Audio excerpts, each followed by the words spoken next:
প্রিয় শ্রোতা, আমন্ত্রণ জানাচ্ছি গল্প পাঠের আসরে। আমি ওয়ারা কারিম। শুরু করতে যাচ্ছি সত্যজিৎ রায়ের প্রফেসর শঙ্কু সিরিজ থেকে শঙ্কুর পরলোক চর্চা। সঙ্গে থাকুন। অনেক ধন্যবাদ। সেপ্টেম্বর 12। আজ বড় আনন্দের দিন। 1.5 বছর অক্লান্ত পরিশ্রমের পর আজ আমাদের যন্ত্র তৈরির কাজ শেষ হলো। আমাদের বলছে এই কারণে যে যদিও যন্ত্রের পরিকল্পনাটা আমার, এটা তৈরি করা আমার একার পক্ষে সম্ভব ছিল না। গিরিডিতে আমার ল্যাবরেটরিতেও এই যন্ত্র তৈরি করার উপযুক্ত মাল মশলা নেই। এ ব্যাপারে আমি প্রথমেই চিঠি লিখি আমার জার্মান বন্ধু উইলহেলম ক্রোলকে। জার্মানির মিউনিক শহরে একটি বিখ্যাত পরলোকতত্ত্ব অনুশীলন সংস্থা বা সাইকিক রিসার্চ ইনস্টিটিউট আছে। ক্রোলের সুপারিশে এই সংস্থা থেকে আমরা অর্থ সাহায্য পেয়েছি এবং এই টাকাতেই 2 জার্মান ও এক ভারতীয় বৈজ্ঞানিক মিলে সম্ভব হয়েছে এই যন্ত্রটি তৈরি করা। দ্বিতীয় জার্মানটি হলেন এক যুবক, নাম রুডলফ হাইনে। প্রেততত্ত্ব সম্পর্কে এই যুবকেরও অপরিসীম উৎসাহ। যন্ত্রটি সম্বন্ধে এবার কিছু বলি। এর নাম আমরা দিয়েছি কম্পিউডিয়াম, অর্থাৎ কম্পিউটারাইজড মিডিয়াম। যারা প্ল্যানচেটের সাহায্যে পরলোকগত আত্মার সঙ্গে যোগ স্থাপন করে তারা অনেক সময়ই একজন মিডিয়ামের সাহায্য নেয়। এই মিডিয়াম হলেন এমন একজন ব্যক্তি যার মাধ্যমে প্রেতাত্মা সহজেই আবির্ভূত হয়। মিডিয়ামের এই হল বিশেষ গুণ। আমি দেশে অনেক মিডিয়ামের সংস্পর্শে এসেছি এবং এদের স্টাডি করেছি। এদের স্বভাব হয় একটু বিশেষ ধরনের, অনুভূতি রীতিমতো সূক্ষ্ম। স্বাস্থ্য অনেকেরই দুর্বল, আয়ও অনেক ক্ষেত্রেই কম। আমাদের যন্ত্রটা তৈরি করার আগে ইউরোপে ক্রোল আর ভারতবর্ষে আমি অন্তত 350 মিডিয়ামকে পুঙ্খানুপুঙ্খভাবে পরীক্ষা করে দেখি। আমাদের উদ্দেশ্যই ছিল আত্মার সঙ্গে যোগ স্থাপনের কাজে জ্যান্ত মিডিয়ামের জায়গায় যান্ত্রিক মিডিয়াম ব্যবহার করা। এই কাজে মিউনিকের সাইকিক রিসার্চ ইনস্টিটিউট আমাদের প্রস্তাবে পৃষ্ঠপোষকতা করতে এক কথায় রাজি হয়ে যায়। টাকাও তারা ঢেলেছে অঢেল। এর মধ্যেই কম্পিউডিয়ামের ক্ষমতার যা পরিচয় পেয়েছি তাতে আমাদের 3 জনের পরিশ্রম আর ইনস্টিটিউটের অর্থব্যয় সার্থক বলেই মনে হয়েছে। যন্ত্রটা দেখতে মানুষের মতো হবার কোনো প্রয়োজন ছিল না, কিন্তু আমরা ইচ্ছে করেই এটার একটা ধড় এবং মুন্ডু দিয়ে দিয়েছি। সেই সঙ্গে দাঁড় করাবার জন্য পায়েরও ব্যবস্থা হয়েছে। যন্ত্রটা ঠিক 1 মিটার উঁচু, মাথার উপর একটা চেরা ফাঁক রয়েছে। সেখান দিয়ে আমরা যে আত্মার সঙ্গে যোগ স্থাপন করতে চাইছি তার সম্বন্ধে তথ্য একটা কার্ডে লিখে পুড়ে দেওয়া হয়। যন্ত্রটাকে ঘরের একপাশে বসিয়ে রেখে যারা এই প্ল্যানচেটে অংশ নিচ্ছে তাদের বসানো হবে হাত 10 দূরে এটার মুখোমুখি। যন্ত্রে কাঠ পোড়া হলে পরে ঘরের বাতি নিভিয়ে দেওয়া হয়। এই সম্পূর্ণ অন্ধকার ঘরে ক্রমে যন্ত্রের বুকে বসানো একটা লাল বাতি জ্বলে ওঠে। তার মানে আত্মা উপস্থিত। এবার আমরা আত্মাকে প্রশ্ন করতে থাকি আর তার উত্তর যন্ত্রের মুখ দিয়ে বেরোতে থাকে। আত্মা ক্লান্ত হলে পর লাল বাতিটা ধীরে ধীরে নিভে যায় আর প্ল্যানচেটও শেষ হয়ে যায়। আমরা 3 বৈজ্ঞানিক মিলে যন্ত্রটাকে এর মধ্যেই পরীক্ষা করে দেখেছি। অ্যাডলফ হিটলারের আত্মাকে আনানো হয়েছিল। তথ্য যন্ত্রে পুড়ে দেওয়ার 1 মিনিটের মধ্যেই লাল বাতি জ্বলে ওঠে। আমি জার্মান ভাষায় প্রশ্ন করি, তুমি কি অ্যাডলফ হিটলার? উত্তর আসে ইয়া, অর্থাৎ হ্যাঁ। ক্রোল দ্বিতীয় প্রশ্ন করে, তুমি ইহুদিদের এমন নৃশংসভাবে নির্যাতন করেছ তোমার জীবদ্দশায়, তার জন্য এখন তোমার অনুশোচনা হয় না? তৎক্ষণাৎ যন্ত্রের মুখ থেকে তীক্ষ্ণ স্বরে উত্তর বেরোয়, 999, অর্থাৎ না না না। প্রায় 5 মিনিট চলেছিল এই আত্মার সঙ্গে সাক্ষাৎকার। এটা বেশ বুঝেছিলাম যে হিটলার বেঁচে থাকতে সে নিজের সম্বন্ধে যে ধারণা পোষণ করত, মৃত্যুর এতদিন পরেও তার কোনো পরিবর্তন হয়নি। 2 দিন বিশ্রাম নিয়ে আবার যন্ত্রটাকে নিয়ে কাজ শুরু করব। হাইনের আকাঙ্ক্ষা একেবারে আকাশচুম্বী। সে মনে করে যে যন্ত্রের আরেকটু সংস্কার করলে আমরা আত্মার চেহারা দেখতে পাব, অর্থাৎ মৃত ব্যক্তি সশরীরে আমাদের সামনে এসে দাঁড়াবে। সেটা হলে মন্দ হয় না, কিন্তু এখনও যন্ত্রটা যে অবস্থায় রয়েছে এবং যে কাজ করছে সেটাকেও বিজ্ঞানের একটা অক্ষয় কীর্তি বললে বাড়িয়ে বলা হবে না। এবার একদিন কিছু বাছাই করা বৈজ্ঞানিকদের ডেকে আমাদের যন্ত্রের একটা ডেমনস্ট্রেশন দিতে হবে। এখন পর্যন্ত ব্যাপারটা ধামাচাপা রয়েছে। আমি ক্রোলের অনুরোধে আরও 1 মাস মিউনিখে থাকব। সেপ্টেম্বর 15। আমাদের যন্ত্রের সাহায্যে 2 জন বিখ্যাত ব্যক্তির আত্মার সঙ্গে যোগ স্থাপন করেছি। একটি ভারতীয়, নবাব সিরাজউদ্দৌলা। এটা আমার একটা ব্যক্তিগত কৌতূহল মেটানোর জন্য। সিরাজকে জিজ্ঞেস করলাম অন্ধকূপ হত্যার কথা। সিরাজ হেসে বলল সে সম্বন্ধে কিছুই জানত না। ব্রিটিশরা তাকে হেয় করার জন্য এই জঘন্য অপবাদ রটিয়েছিল। আত্মা মিথ্যা বলে না, তাই কলঙ্কমোচনটা বেশ ভালোভাবেই হল। দ্বিতীয় আত্মাটি ছিল শেক্সপিয়ারের। এখানে আমার প্রশ্ন ছিল, তোমার সম্বন্ধে কেউ কেউ বলেন যে তুমি যা লেখাপড়া শিখেছিলে এবং যে সাধারণ পরিবারে তোমার জন্ম, তাতে করে মনে হয় না যে তোমার নাটক আর কাব্য তুমি নিজেই লিখেছ। অনেকের ধারণা লেখক আসলে হলেন ফ্রান্সিস বেকন। এ বিষয়ে তুমি কি বলো? শেক্সপিয়ারের আত্মা প্রশ্ন শুনে প্রথমে অট্টহাস্য করে ওঠে, তারপর মানুষের অপজ্ঞান সম্বন্ধে একটা চমৎকার 4 লাইনের পদ্য শুনিয়ে প্রশ্ন করল, আমার ভাষায় বেকন মানে কি জানো? আমি বললাম, কি? উত্তর এলো, বেকন মানে গেয় ভূত। তোমাদের অভিধান খুলে দেখো, এই মানে দেয়া আছে। এই গেয় ভূত রচনা করবে আমার নাটক? তোমাদের যুগের মানুষের কি মতিভ্রম হয়েছে?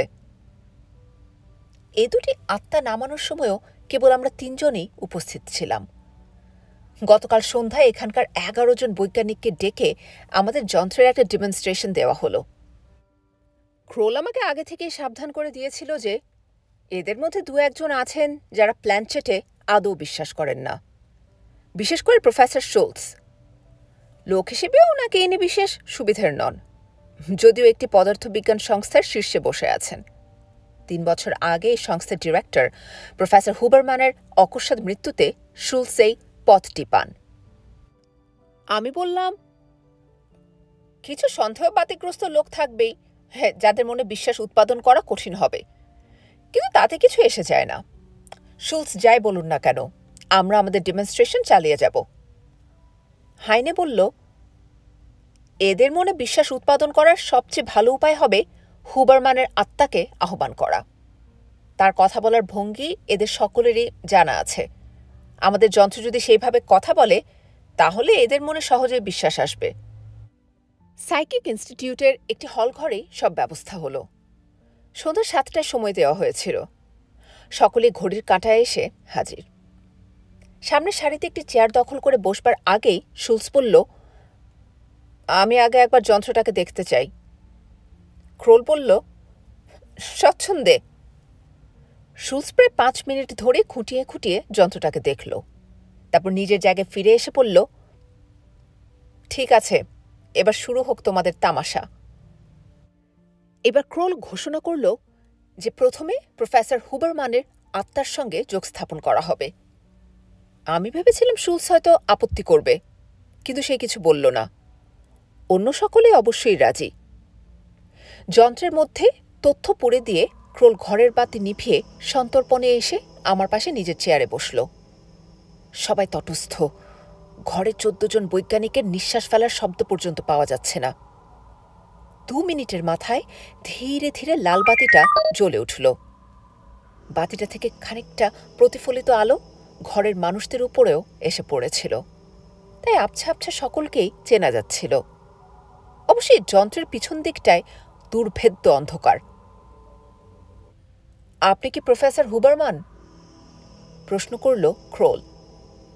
উত্তর এলো, হ্যাঁ, কিন্তু আমাকে ডাকা হয়েছে কেন? এই মিথ্যার জগৎ আমার কাছে একেবারে মূল্যহীন। এ কথা কেন বলছেন? ক্রোল প্রশ্ন করল। উত্তর এলো, যে জগতে নৃশংস হত্যাকারীও আইনের হাত থেকে নিস্তার পেয়ে যায়, তার কি মূল্য থাকতে পারে? আমি অন্যদের দিকে চেয়ে দেখলাম। তাদের মধ্যে একটা চাঞ্চল্যের ভাব। হঠাৎ শুলস চেঁচিয়ে উঠল, এসব বুজরুকের অর্থ কি? ক্রোল, আমার বিশ্বাস তুমি হুবারম্যানের হয়ে কথা বলছো। তুমি তো ভেন্ট্রিলোকুইজম জানো। ক্রোল যে ভেন্ট্রিলোকুইজম জানে সেটা আমিও জানতাম, কিন্তু এ গলা যে আমাদের যন্ত্র থেকেই আসছে সে বিষয়ে কোনো সন্দেহ নেই। ক্রোলের মুখ বন্ধ, সে অবস্থায় শব্দ উচ্চারণ করা মোটেই সম্ভব নয়। এদিকে যন্ত্রের মধ্য দিয়ে আবার কথা শুরু হয়ে গেছে। আমি ছিলাম পদার্থবিজ্ঞান সংস্থার ডিরেক্টর। আমার পদটি দখল করার জন্য আমার কফির সঙ্গে পটাশিয়াম সায়ানাইড মিশিয়ে আমাকে খুন করেন ইয়োহান শুলস। কিন্তু শুধু প্রমাণের অভাবে তিনি পার পেয়ে যান। এর চেয়ে বড় অন্যায় আর কিছু থাকতে পারে না। আমি হঠাৎ একটা কাঁচ ভাঙার শব্দের সঙ্গে সঙ্গে লাল বাতি উধাও হয়ে যায়। আমার দৃষ্টি প্রফেসর শুলসের উপর ছিল, তাই আমি লক্ষ্য করলাম সে পকেট থেকে তার পাইপটা বার করে যন্ত্রের দিকে ছুটছে, আর অব্যর্থ লক্ষ্যে বাল্বটা ভেঙে চুরমার হয়ে গেছে। সেই সঙ্গে অবশ্যই আত্মার কথাও বন্ধ হয়ে গেল। ক্রোল উঠে গিয়ে ঘরের বাতি জ্বালিয়ে দিল। আমাদের সকলেরই দৃষ্টি শুলসের দিকে, কিন্তু শুলসের স্নায়ু যে অত্যন্ত মজবুত তাতে কোনো সন্দেহ নেই। সে শুধু ইস্পাত শীতল কণ্ঠে ক্রোলকে উদ্দেশ্য করে বলল, আজকের এই ঘটনার ফলে আমি কিন্তু তোমার বিরুদ্ধে মানহানির অভিযোগ আনতে পারি। যন্ত্রের দোহাই দিয়ে তুমি আমাকে হত্যাকারী বলে প্রতিপন্ন করতে চাইছ? তোমার আস্পর্ধা তো কম না। এই কথা বলে শুলস তার পাইপটা না নিয়ে গটগট করে ঘর থেকে বেরিয়ে গেল। বাকি 10 জনের মধ্যে একজন, পদার্থবিদ প্রফেসর এরলেখ, শুধু একটি মন্তব্য করলেন তার গম্ভীর গলায়, আমাদের অনেকের মনের সন্দেহ আজ সত্যি বলে প্রমাণ করেছেন হুবারম্যানের আত্মা। এই যন্ত্রের কোনো তুলনা নেই। সেপ্টেম্বর 18। এই একদিনের ঘটনার ফলে আমাদের কম্পিউডিয়ামের খ্যাতি বহুদূর ছড়িয়ে পড়েছে। আমাদের আরেকটা ডেমনস্ট্রেশনের ব্যবস্থা করতে হবে। ইতিমধ্যে বাল্বটা আমরা নতুন করে লাগিয়ে নিয়েছি। আমাদের তরুণ বন্ধু হাইনে যন্ত্রটার পিছনে অনেকটা সময় দিচ্ছে, যাতে ওর আরও কিছু ক্ষমতা আরোপ করা যায়। আগামী শনিবার 22শে সেপ্টেম্বর প্রায় 50 জন গণ্যমান্য ব্যক্তিকে বলা হয়েছে কম্পিউডিয়ামের একটা ডেমনস্ট্রেশনের জন্য। ইনস্টিটিউটেই হবে ব্যাপারটা। নিমন্ত্রিতদের মধ্যে বিজ্ঞানী, সাহিত্যিক, ডাক্তার, সঙ্গীতশিল্পী, চিত্রকর, ব্যবসাদার, সাংবাদিক সব রকম লোকই আছে। দেখা যাক কি হয়। সেপ্টেম্বর 23। কাল হই হই কাণ্ড, কিন্তু সাংবাদিকদের নিয়ে কি করা যায় সেটা ভেবে পাচ্ছি না। এত প্রমাণের পরেও তারা বলছে ব্যাপারটাতে বুজরুকি আছে। অন্ধকারের মধ্যে আমরা নাকি নিজেরাই যা করার করে যন্ত্রের উপর চাপিয়ে দিচ্ছি। 3 বৈজ্ঞানিকের কারচুপি, বিজ্ঞানের মুখে কালি ইত্যাদি হেডলাইন কাগজে বেরিয়েছে। হাইনে বারবার বলছে আত্মাকে চোখের সামনে উপস্থিত করতে পারলে তবে এরা ব্যাপারটা বিশ্বাস করবে। আমরা ওকে 1 মাস সময় দিয়েছি যন্ত্রটার উপর কাজ চালাতে। তাতেও যদি সফল হয় তাহলে তো কথাই নেই। এবার 22 তারিখের বৈঠকে কি হলো সেটা বলি। তবে তার আগেও একটা কথা বলা দরকার। আমি কিছুদিন আগে ভাবছিলাম যে ঐতিহাসিক যুগে সভ্য জগৎ থেকে আত্মা নামানো তো হলো, এবার আর একটু পিছনে গেলে কেমন হয়। সম্প্রতি এখানকার খবরের কাগজে একটা প্রবন্ধ বেরিয়েছে। সেইটি পড়ে এই চিন্তাটা প্রথম মাথায় আসে। বাউমগার্টেন বলে একজন ইতিহাসের অধ্যাপক প্রস্তর যুগের মানুষ সম্বন্ধে বলতে গিয়ে লিখেছেন যে স্পেন ও ফ্রান্সের কিছু গুহায় যেসব জানোয়ারের আশ্চর্য রঙিন ছবি রয়েছে তেমন আঁকা আজকের দিনের শিল্পীর পক্ষেও প্রায় অসম্ভব। সেগুলো প্রস্তর যুগের মানুষের কীর্তি হতেই পারে না। লেখাটা পড়ে আমার মনে পড়ল যে গুহাগুলো যখন আবিষ্কার হয়েছিল তখনও সভ্য সমাজে অনেকেই এই একই কথা বলে যে ছবিগুলো আসলে আজকের দিনে কোনো শিল্পীর আঁকা, সেগুলোকে 20,000 বছরের পুরনো বলে চালানো হচ্ছে।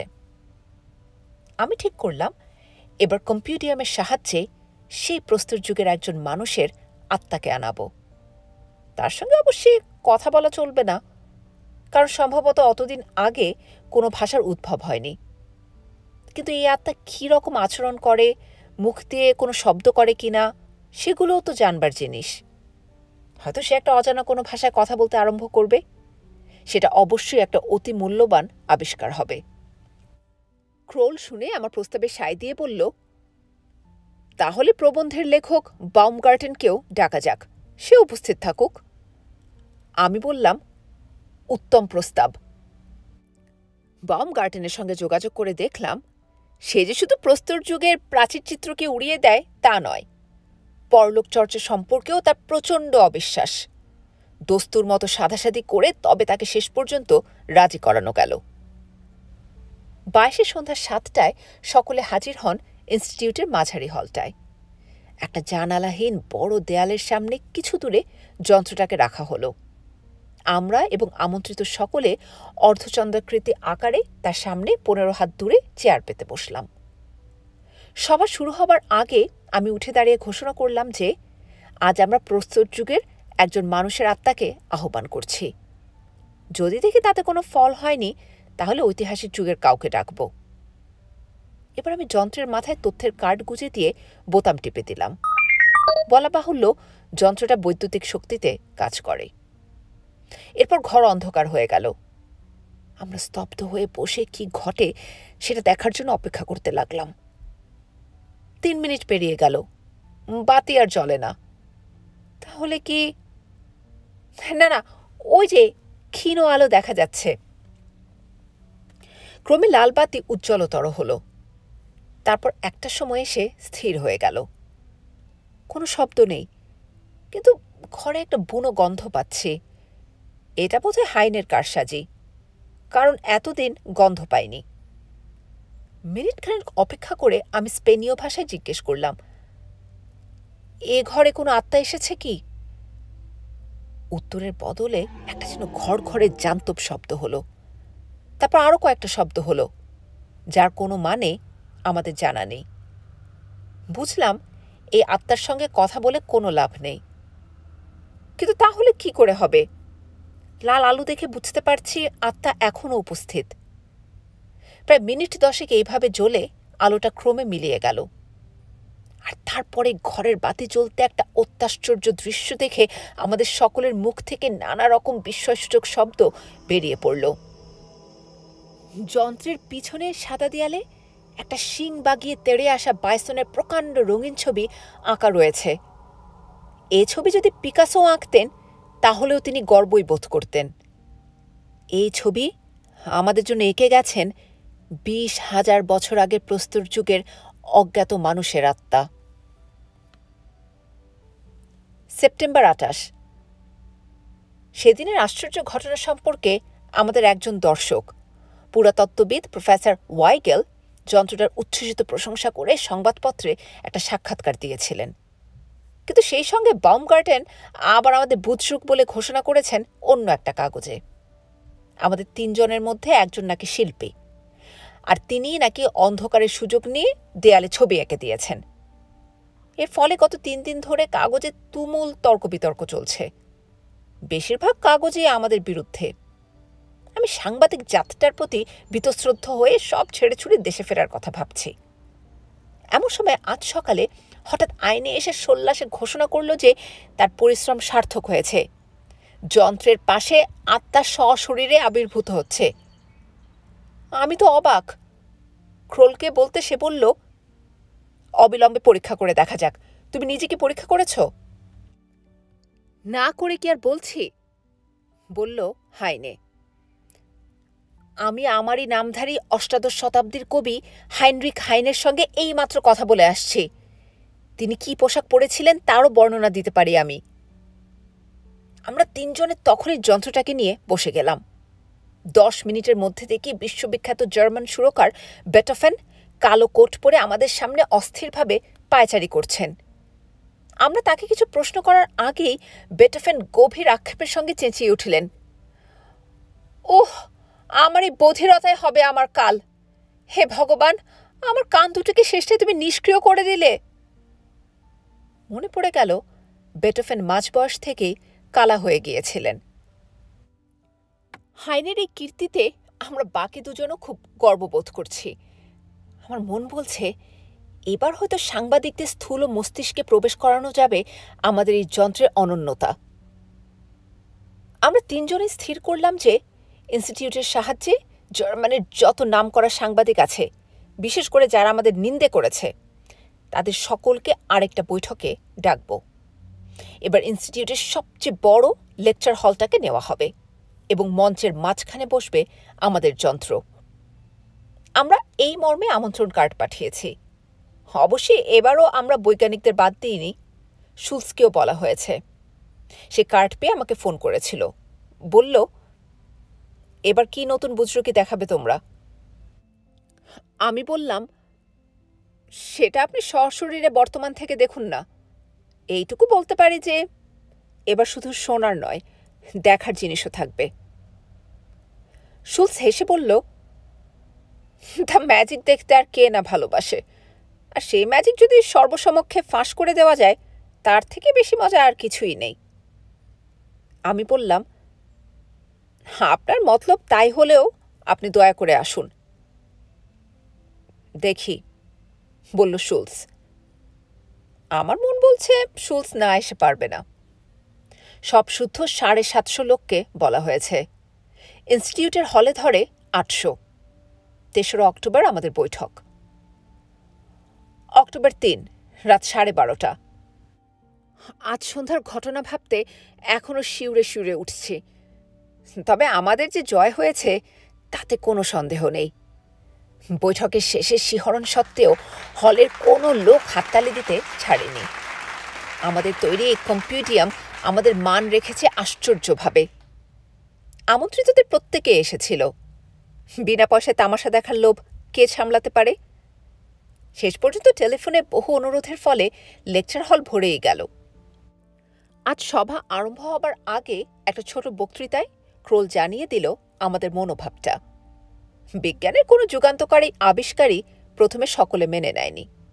টেলিফোন, টেলিগ্রাফ, টেলিভিশন থেকে শুরু করে আণবিক বিস্ফোরণ, চাঁদে অবতরণ, মহাকাশে স্যাটেলাইট প্রেরণ, এই সব কিছু সম্বন্ধেই বহু লোকে মনে সন্দেহ পোষণ করেছে।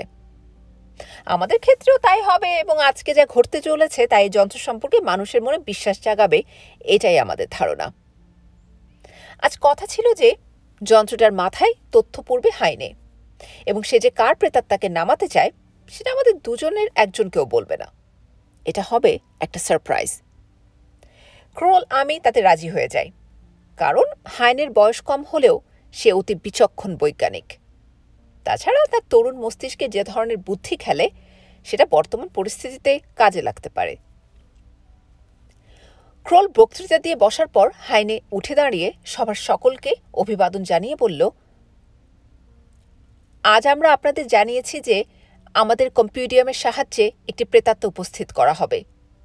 আমি শুধু এইটুকু বলতে চাই যে সেটা কিসের আত্মা সেটা আগে থেকে বলা হবে না।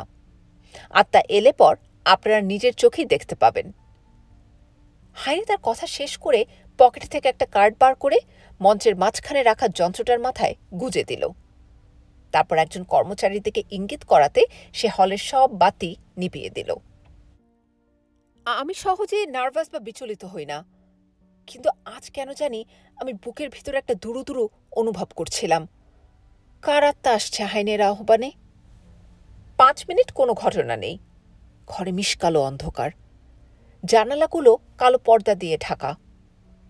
কে যেন একজন কাশতে গিয়ে কাশি চেপে নিল। তারপরেই আবার নিস্তব্ধতা। বুঝতে পারছি সকলে দম বন্ধ করে অপেক্ষা করছে। আমার দৃষ্টি মঞ্চের মাঝখান থেকে এক চুলো নড়ছে না। ওই যে একটা যেন লাল বিন্দু দেখতে পাচ্ছি। হ্যাঁ, কোনো ভুল নেই। যন্ত্রের বুকে লাল আলো জ্বলে উঠেছে। তার মানে হঠাৎ একটা শব্দ পেলাম নিস্তব্ধ ঘরের মধ্যে। ঝড়ের শব্দ। না না, ঝড় নয়, উড়ন্ত পাখির ডানার শব্দ। ওই যে পাখি। পাখি কি? হলের এই মাথা থেকে ও মাথা উড়ে বেড়াচ্ছে। ও ওটা কি? এবার বুঝতে পারলাম, কারণ প্রাণীটার গা থেকে ফসফরাসের আলো বিচ্ছুরিত হচ্ছে। বাদুড়, পাখি আর সরীসৃপ মেশানো একটা প্রাণী মঞ্চের মাঝখান থেকে উঠে চক্রাকারে ঘুরতে লেগেছে সমস্ত হল জুড়ে, দর্শকদের মাথার উপর দিয়ে। সেই সঙ্গে মাঝে মাঝে তার দাঁতালো মুখটা হাঁ করে চিৎকার করে উঠছে। টেরোড্যাকটিল, দাঁত ও ডানা বিশিষ্ট ভীষণ হিংস্র প্রাণী। আজ থেকে 1.5 কোটি বছর আগে ছিল এই পৃথিবীতে। হাইনে সেই প্রাণীর বর্ণনা দিয়েছে তার কার্ডে। প্রাণীর চোখ দুটো জলজলে সবুজ, দেখলেই মনে হয় যেন হিংস্রতার প্রতীক। তার উপরে তার শরীর থেকে বিচ্ছুরিত জ্যোতি তাকে আরও ভয়ানক করে তুলেছে। হলে তুমুল চাঞ্চল্য, এবং সেটা যে চরম আতঙ্কের অভিব্যক্তি তাতে কোনো সন্দেহ নেই। সব গোলমাল ছাপিয়ে হাইনে চেঁচিয়ে উঠল মাইকে, এইবার বিশ্বাস হয়েছে তো? সমস্বরে উত্তর এলো, হ্যাঁ হ্যাঁ, এই জিপকে সরাও, অবিলম্বে সরাও। হাইনেই বোধ হয় যন্ত্রের সুইচটা বন্ধ করে দিল, আর সঙ্গে সঙ্গেই ঘরের বাতি জ্বলে উঠল। দর্শকদের মধ্যে 7 জন লোক ভয়ে অজ্ঞান হয়ে গিয়েছিল। সামনের সারির একজন কালো স্যুট পরা ভদ্রলোক চেয়ার থেকে মেঝেতে পড়ে গেছেন। কাছে গিয়ে দেখলাম লোকটি প্রফেসর শুলস। ক্রোল শুলসের কবজি ধরে নাড়ি দেখে গম্ভীরভাবে বললেন, ইনি আর বেঁচে নেই। এদিকে মৃত্যুর পশ্চাৎপটে চলেছে তুমুল করধ্বনি। মনে মনে বললাম, কম্পিউটিয়ামের জয়, বিজ্ঞানের জয়।